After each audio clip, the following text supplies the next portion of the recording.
You have a game that defines a video game franchise for you? Dumb question, right?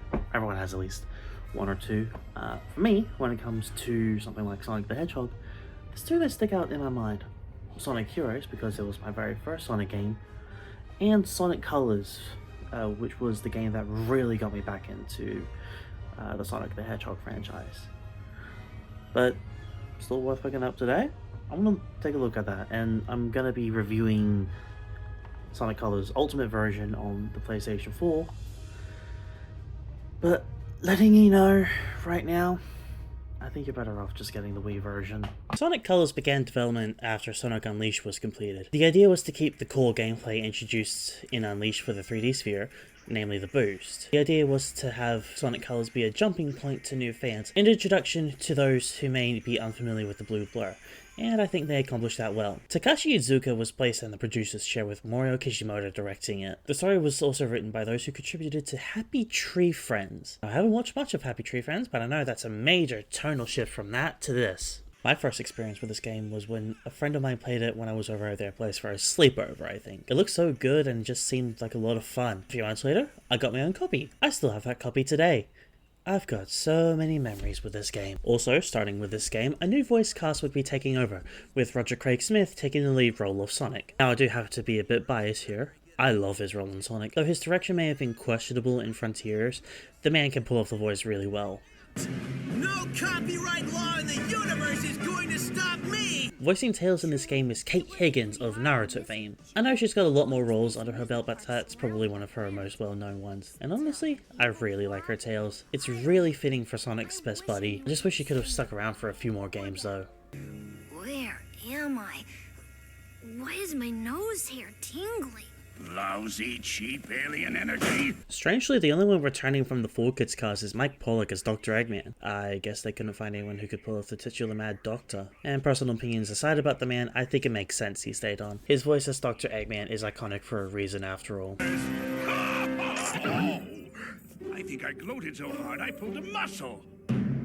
Sonic and Tails have infiltrated Eggman's new interstellar space theme park, what he says is a chance of redemption after his past villainy. This amusement park has been constructed entirely out of a sense of remorse for my past transgressions, and is in no way associated with any sort of evil plot or premeditated misdeeds. Woohoo!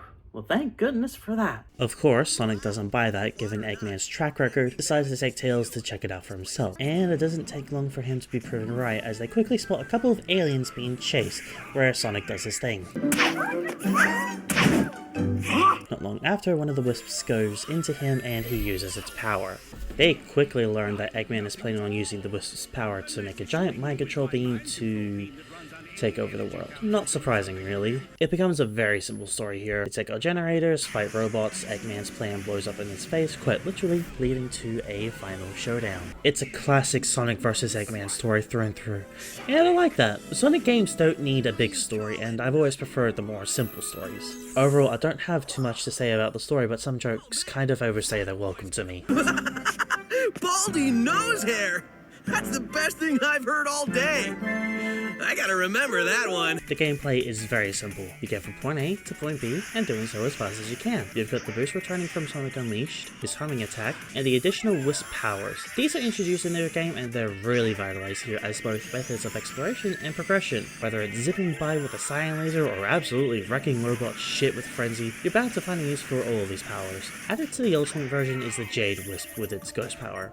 I didn't get much use out of it, and this game clearly wasn't built with it in mind. Granted, some of the red rings were moved to get some use out of it, but the levels are the exact same from the Wii game, meaning it's mostly redundant. My personal favourite wisps to use are Spike and Rocket.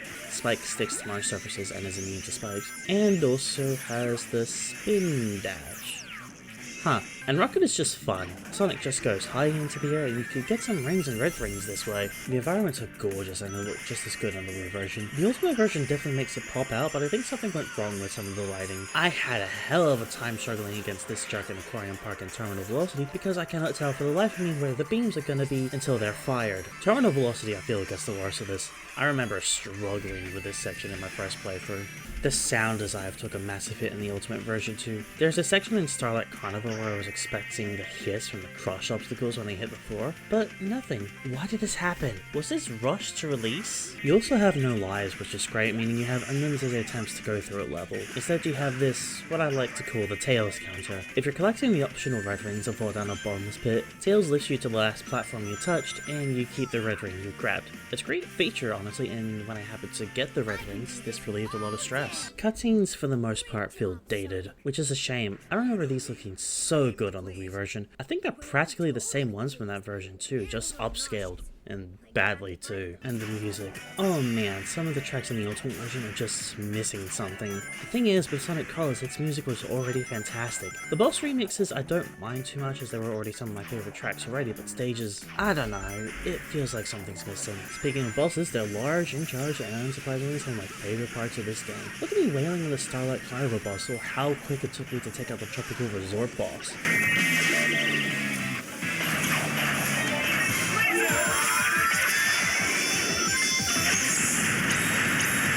The final boss is a climactic battle against Eggman and his Mecha Wisp, in a formula that has been copied since, but this is one of the best. I do think this game was a good pickup, but I still think the Wii version is the superior version, however. The Ultimate version on release had so much trouble, especially on Switch, and I even encountered a crash recording footage for this game. This shouldn't have been released when it did, not with the mess it had. It has since had a few patches, but this needed more work.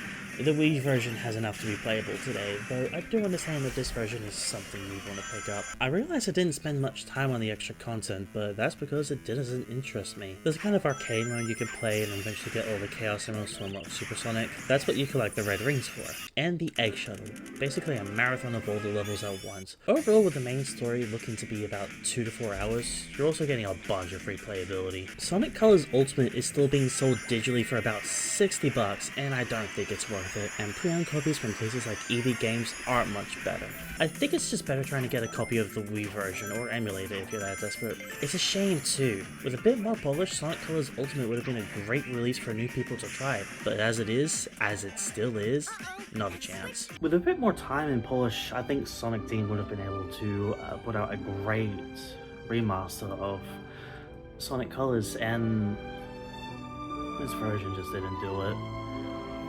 But this will be it for me for this review. Hopefully I'll be able to do more. If you guys like it, give it a like, comment if you want to see more, subscribe, and until next time, this has been Sonic Walker Sify, signing off.